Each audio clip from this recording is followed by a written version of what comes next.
تخيل انك ما تتكلمش بالكلام، تتكلم بصفارة. والله تصفير زي العصافير بس الناس بتفهمك. اللي ما تعرفوش عن لغة صفير بتتقال بدل الكلام وناس بتعيش بيها من سنين طويلة. أغرب لغة في العالم لغة الصفير في تركيا.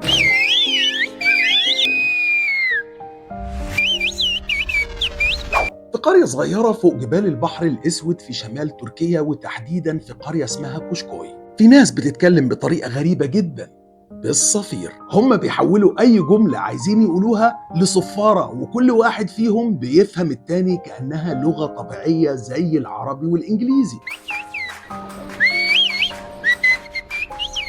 طب دي لغة؟ إزاي يعني؟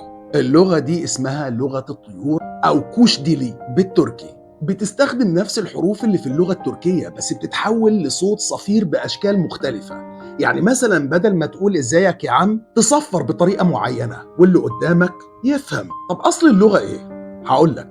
اللغة دي ظهرت من مئات السنين بسبب طبيعة الجبال، وكمان صعوبة التواصل ما بين الناس اللي بيوت بعضهم على قمم بعيدة. الصوت العادي ما كانش بيوصل، فاخترعوا طريقة التواصل بالتصفير. لغة ايه يا عم؟ اللغة دي معترف بيها؟ يا عم معترف بيها، ده منظمة اليونسكو نفسها ضمتها لقائمة التراث الثقافي غير المادي عام 2017، وصفتها بأنها واحدة من أندر اللغات في العالم. بس للأسف اللغة دي بتختفي، وعدد اللي بيتكلموها قل جدا.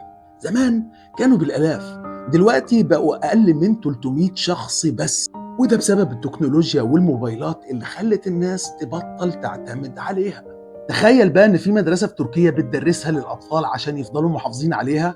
لا ومش بس كده، ده بيعملوا مهرجانات ومسابقات للصفير، كل واحد بيصفر جملة والتاني بيرد عليها. طيب ليه مفيش حد بيستخدمها في مدن تانية؟ يا سيدي اللغة دي صعبة جدا ومحتاجة تدريب جامد.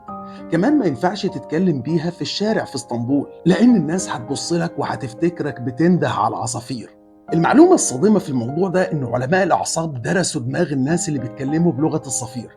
تخيل إنهم لقيوا إنهم بيستخدموا نصين المخ مع بعض بطريقة مختلفة، وده معناه إن لغات زي دي بتغير فعليا طريقة تفكير الإنسان. أخيرا اللي ما تعرفوش عن لغة الصفير في تركيا إنها مش بس وسيلة تواصل، دي جزء من حضارة، من تراث، من إبداع بشري بجد.